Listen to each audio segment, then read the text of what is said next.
Hey Thrive Loud listeners, are you down and out during these cold winter months? Is your daily routine getting a little boring?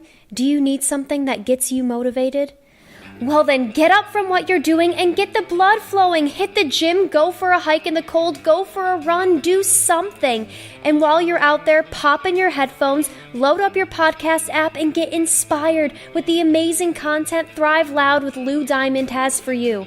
Us interns at Thrive Loud are working our tails off to pull together these great shows to bring you some incredible content, and you are missing out if you're not listening. Download it, subscribe to it, share the heck out of it on social media. It's great stuff. It's not just about listening. The show is called Thrive Loud, people, so get to it and start thriving as loud as you can by listening to all of these inspiring episodes. Get ready to Thrive Loud with Lou Diamond. Welcome, everyone, to another episode of Thrive Loud with Lou Diamond, connecting you to the most inspiring and amazing people that are thriving each and every day. I'm your host, Lou Diamond, and today on Thrive Loud, we have a dynamic, engaging TEDx speaker, former structural engineer. I can't wait to go and talk about that. World record-holding juggler and off-Broadway performer.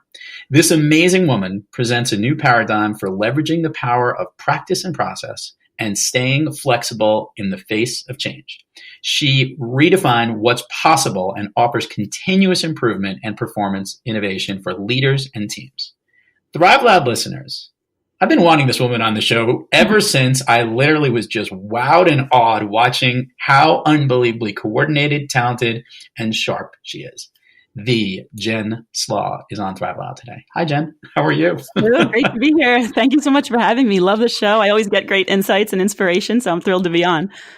So the Thrive Loud community, I apologize in advance that this is an audio podcast because we tried to set up a time and both lives, young children, all these things always get in the way. And Jen and I were trying to meet up because if you've ever seen Jen perform, specifically her, as I mentioned in the opening here, a world record-holding juggler. You are in for a treat.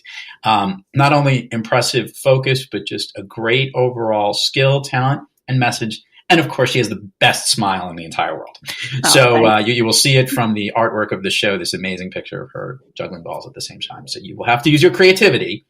But our listeners want to kind of hear a little bit about your story, Jen. So if you could jump in, share kind of how did this all come to be that this became not only your hobby, your love, but it became what you do. And I think our listeners would love to hear that story. Sure. Well, I'll start off from the time I learned to juggle, which was in 6th grade. I learned to juggle in, my middle school class. My teacher taught our class how to juggle as a lesson in focus and concentration. He had learned how to juggle later in life and loved this skill and thought everybody needed to learn how to do this. And so we all learned, everyone in the class learned how to juggle. Some of us, it took longer than others, and some of us got more into it than others.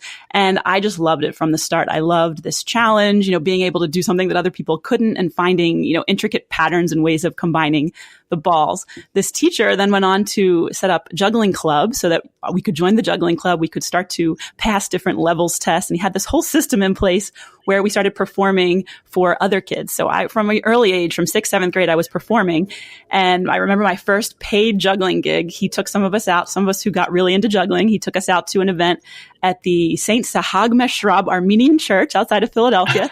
And I got paid $50 to do a juggling act. And I was like, wow, this is amazing, in 7th grade. So it was something that I did from an early age and just did as a hobby and, as a way to make money all through high school and college. I went to school at Swarthmore College, which was local to where I grew up. So got to continue the juggling performance. And it was just something that I really loved and helped actually pay my way through college, doing this on the side. I had also always been really into dance. I had studied ballet from the age of 6 on. So I loved performing and I loved, finding a way to make juggling unique and combining elements of dance into it and making it a little bit more feminine. Then I moved to New York after college. I got my degrees in structural engineering, as you said, and art. Wasn't quite sure what I wanted to do. I was thinking about going into architecture, doing something that combined the two, but ultimately got a job working as a structural engineer. at a private engineering firm in the city. And, I got to work on some really interesting sounding projects, but I always say I felt that I liked the idea of engineering more than the actual practice of it. The day-to-day sort of plugging and chugging numbers into equations, and the work I was doing was very formulaic. It was a lot of work for the Department of Transportation and rehabilitating subway stations. So interesting sounding projects, but the day-to-day actual practice of it wasn't so interesting. And I was starting to feel confined in my cubicle. I was missing, a chance to really exercise my creativity. And, whereas when I was juggling, as I was still performing on the side, and when I was juggling or performing, I could see this reaction of an audience member immediately. And that was really rewarding to me. Whereas these engineering projects often took years to see the results of my work. And it was, that could be a little bit frustrating. So ultimately I did what any rational person would do, and I quit my engineering job to be a professional juggler.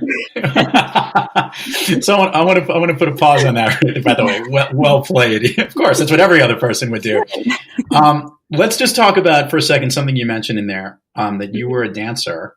Yeah, and I have seen. I will say to those, we'll have videos to links to your websites, and obviously there's lots of videos there that show you juggling.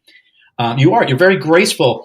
How important was the dance and ballet training at a young age in making you a very successful juggler? Was that an important component to what you do?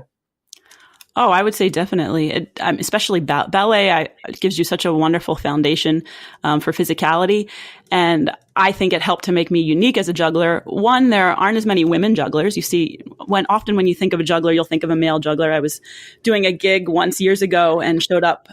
They had a makeup artist there for all the performers. And when she saw that the juggler was a female, she was so surprised. She was like, I didn't bring the right makeup. I just assumed the juggler would be male. So that was always kind of one advantage I had, being a little bit more rare, but then, making it a little bit more graceful and making it unique. And I really like to, even when I speak now at events, I talk a lot about integrating the different aspects of our lives and how can we bring together different passions and talents that we have to make something unique. And so ballet really did help me to do that. And one more question on the technical part, and then we'll go into a lot of the message that you do. And that is, were you very athletic growing up? Because look, there is hand-eye coordination any way you look at it. I don't know if that helps you more often or not, or if it's a specific, unique skill of juggling that you have. Was that something were you an athletic person growing up? Well, I never did sports. It was just ballet, dance. Okay. So I was very physical in that way. Which is athletic, yeah. I guess I was looking for ball sports, I guess, in that sense. Yes, but one of my former juggling partners used to say, if you're coordinated enough to put food on a fork and get the fork into your mouth, you're coordinated enough to learn how to juggle. And really, it's true. I mean, people say, no, I could never learn. But if you have the right teacher, if you take time and you practice, you can learn how to juggle, and it helps your hand-eye coordination. So it really, reinforces a lot of those skills and helps your dexterity and your adaptability. Okay, so this is now a great segue for this part of it, because I've had the great fortune to see you in action and have you actually get the audience involved, and you literally teach people how to juggle right out of the gate. But explain a little bit of the message that you have, because you incorporate juggling into how others work together. Yes. It's such a perfect metaphor. As you said, I speak about redefining what's possible for organizations, for individuals, and really looking at how can we commit to continuous improvement and performance innovation, whether it's for leaders, for teams. So juggling really gives us a lot of the principles and tools to do this, and to be able to stay nimble and flexible in the face of change. So a lot of this falls under sort of being able to navigate and create change for ourselves and for our organizations. And, under that umbrella, of course, it's okay, if we can work together, if we can collaborate more effectively, then we're ultimately more equipped to do that. So what I do is I use juggling, the actual physical tool of juggling, to help people do this and see this. So they get juggling balls. I've done events, we have 300 people in the audience and everybody gets a set of juggling balls. And at a certain point in the presentation, everybody stands up and they all start learning how to juggle. We start off individually and, we don't start with 3 balls. We start with 1. We take it one step at a time, slowly building up so that they can see that there's a series of steps, a process that they need to put in place to build the skill. And then, of course, they do it together in partners. So they start to see that, well, if we work together effectively and we find ways to communicate and, get the message to each other, we can ultimately achieve more and have more fun and come up with more creative ideas while we're doing this. So it's such a great physical tool. And what I find is when we experience something, when we experience lessons or strategies or tools or principles on a physical level, we're really internalizing it, much deeper. And it's something that we remember, then when we're back at the office and when we're trying to get our message across to someone, we're like, oh, this is kind of like when I was juggling, and I had to figure out a different way to communicate this because this person just wasn't catching the ball right, So it's something that really sticks with you because you've experienced it physically. I'm going to work this backwards because I know when you presented this to the audience, you built it to the end. So I wanted to get to the point first. You actually, as you said very specifically, start with a single ball. You've created this into a little bit of an acronym. Can you share with our Thrive Lab listeners this methodology, if you would? Yes, sure. It's all about, I teach what I call the juggler's mindset. So it's really a new way of thinking. It's about, having a clear goal, having a growth mindset, which of course means that, we believe that human qualities can be cultivated through practice and effort, and then being committed to deliberate practice. And that's what juggling is. So to execute that, I've created this ball formula. When we start to juggle, as I said, we don't start with 3 or 4 or 5. We start with 1 ball. And so we're starting with that single ball, BALL. I've broken it down into 4 kind of key strategies or principles that, really enable us to juggle physically, but then really enable us to, juggle more, integrate more of our work and life for ultimately more success and fulfillment and achievement. So we start off with B, and that's break it down. Right. We don't, as I said, we don't start with 3, we start with 1. So with any task, in our personal lives and our work life, it can feel, overwhelming. Sometimes we have these overwhelming big goals, and it really can be more, can help us to achieve it better if we break it down into steps. So for example, I was working with an organization recently where their big goal was this was the Farm Credit Administration, where their big goal is to ensure system safety. So that's kind of a big, overwhelming, overarching goal. Now, how do you break that down even further? One of my mentors used to teach what's called the GOSPA model: goals, objectives, strategies, projects, and actions. I like yours. It's much simpler. It's 4 versus 5. Right. So break it down. Then you ask for help, right? So we can accomplish more when we work together effectively. So reaching out, building those relationships is so key. Offering help, how can you offer your skills and talents? How can you reciprocate that and get help for what you need? Building that community, building that engagement so that you can ultimately achieve more. I'm a new mom, as you know, and there's no way I could be doing what I'm doing without, having help, without having my mom who lives downstairs to take care of my son. So, building that community and building that network of support in our personal and professional lives is vital. And then L, the first L, is learn from the drops. Right. Jugglers know that dropping is part of the process, right? So we actually look forward to, dropping, we figure out what went wrong, and we try to make an adjustment for the next attempt. So that's the key thing, really being, really being analytical about it and figuring out, why did the ball go all the way over there? Well, maybe I threw it too far from this hand. Maybe I need to make this particular adjustment. So, looking at why did something not go the way we planned? How can we adapt and make a shift so that the next attempt we can get a little bit closer and a little bit closer? And we just keep picking the ball up and we keep trying again. It's really all about practice and perseverance and learning from those mistakes. And then finally, L, let it go. This has a few different components. It's, really letting go of the ball. We can't learn to juggle without trying. And a lot of the times when I'm teaching people how to juggle, it's pretty funny because they have a ball in each hand and they throw the first ball and they just can't let go of that second ball. And, it's like glued to that hand because they're so afraid of dropping. They're so afraid to let it go.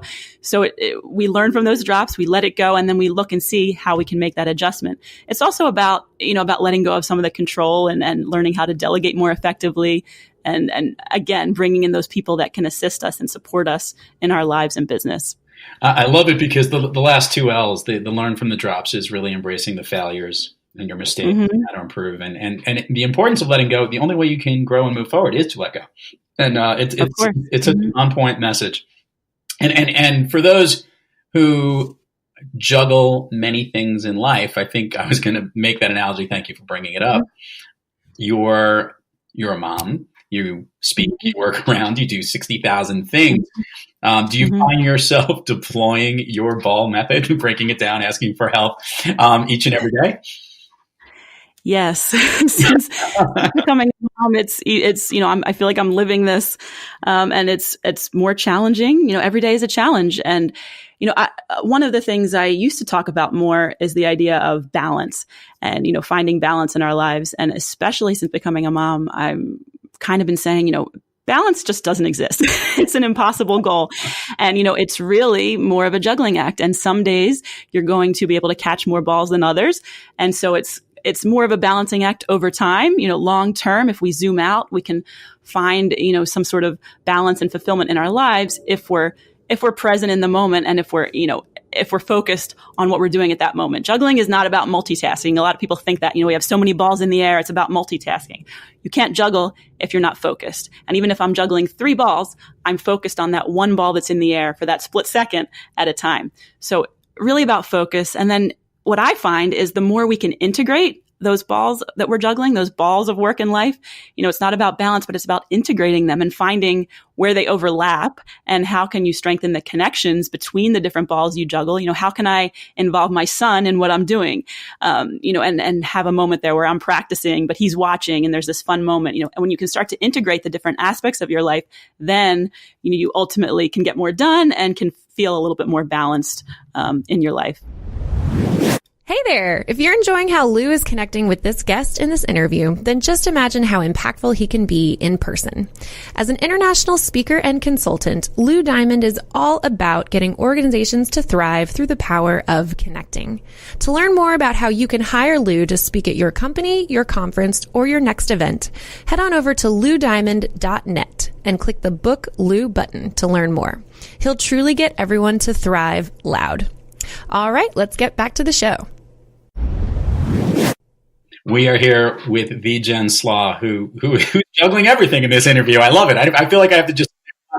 And I was going to say something really unique for those that have gotten a chance to hear about Jen, or actually are curious about what it would be like to have her lead your organization. It is the perfect balance, pun intended, of entertainment and involvement with the audience. She's very interactive. She brings people up.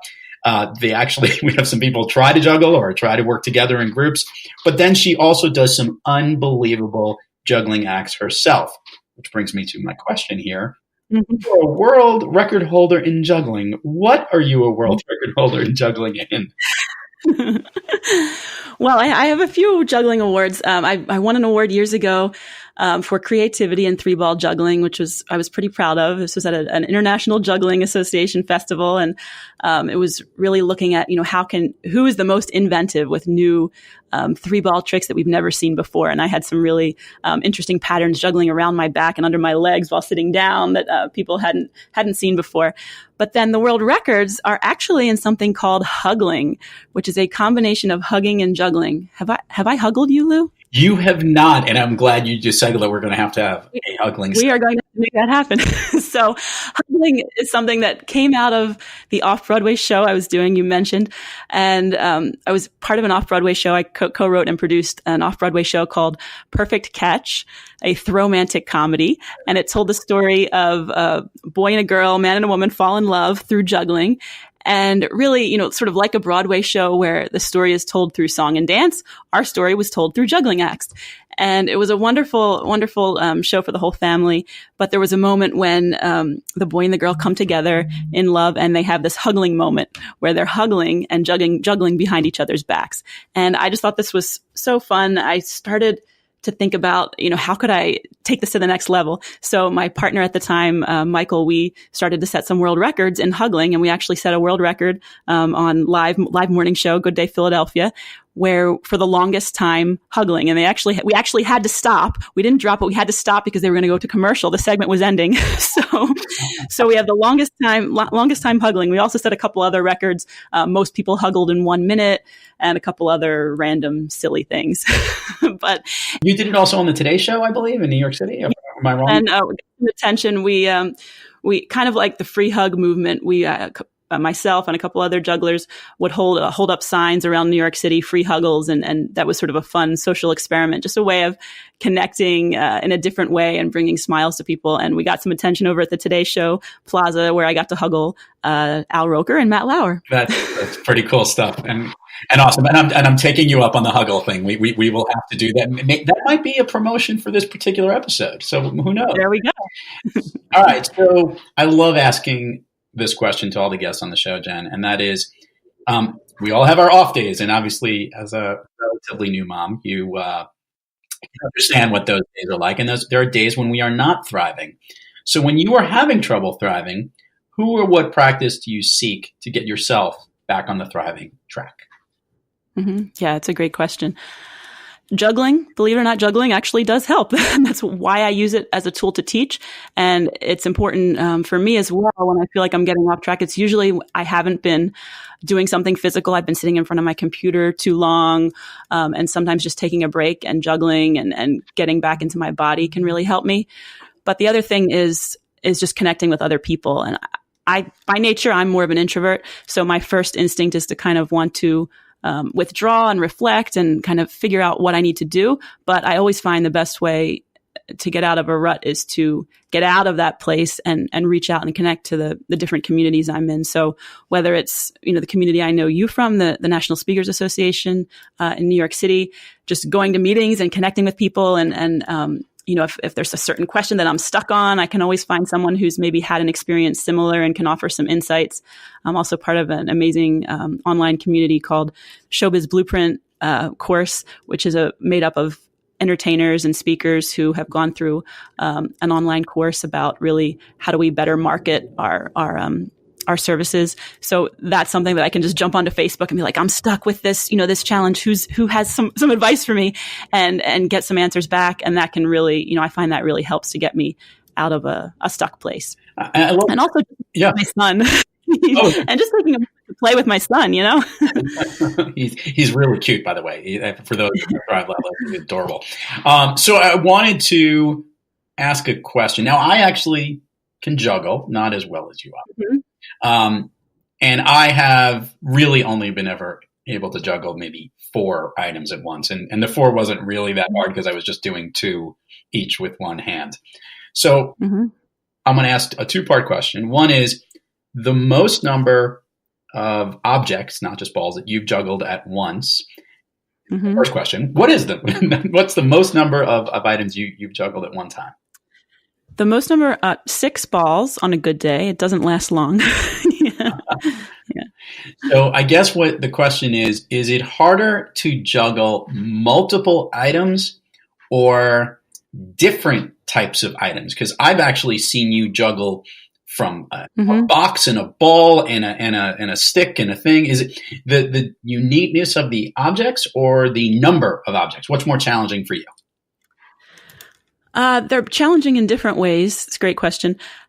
Juggling three objects, as long as the objects are not too heavy or not too, oddly shaped, you can pretty much juggle any 3 objects once you get to a certain level.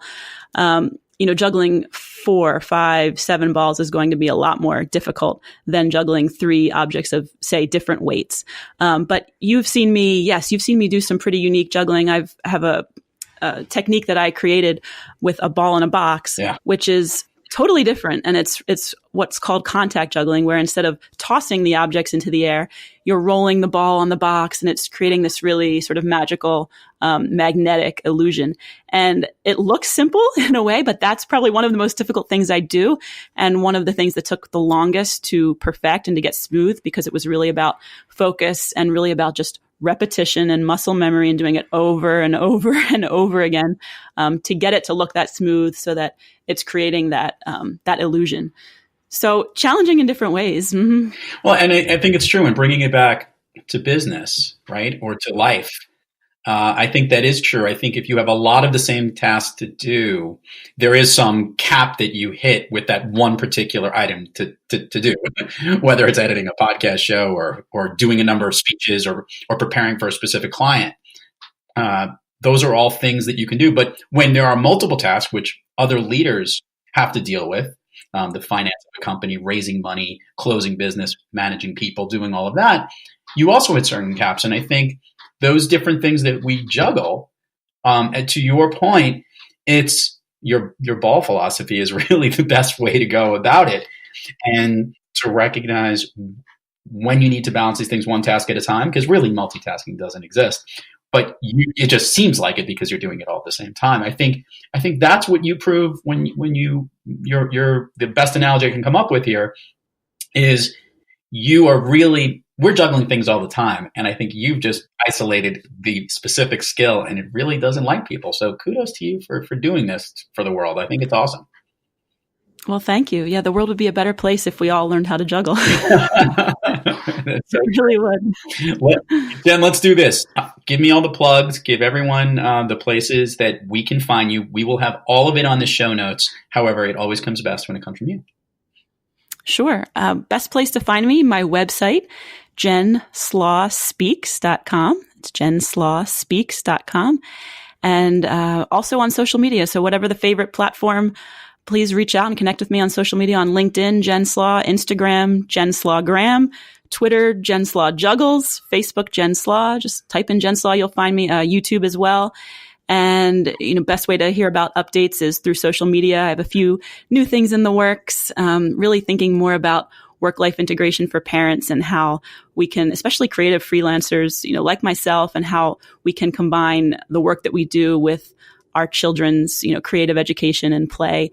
Also working on a new book for really all ages, but more of an inspirational picture book about following your own path and really pursuing what you're passionate about to ultimately make a difference in the world. So keep in touch and look forward to seeing everybody on social media. Jen Slaw, your all-time favorite movie? Okay. Well, I recently saw the Mr. Rogers movie, which I loved especially because I was watching it with my son. But I would say my favorite movie is Silver Linings Playbook because one, Bradley Cooper. I mean, can't go wrong with Bradley Cooper. You're from the Philly area. And I'm from the Philadelphia area. So it actually takes place where I grew up, and the diner where they meet is a diner that we went to in high school, the Lanark Diner, called the Big L Diner. And, going to Eagles games with my godmother, so there was a lot of fun memories there. But I love the idea of the silver lining, and I love Pat's quote in the movie. You have to do everything you can. You have to work your hardest, and if you do, you have a chance at a silver lining. And just sort of really taking something good out of something bad, and again, that's about the learning from the drops kind of idea and our perspective and our attitude and our outlook.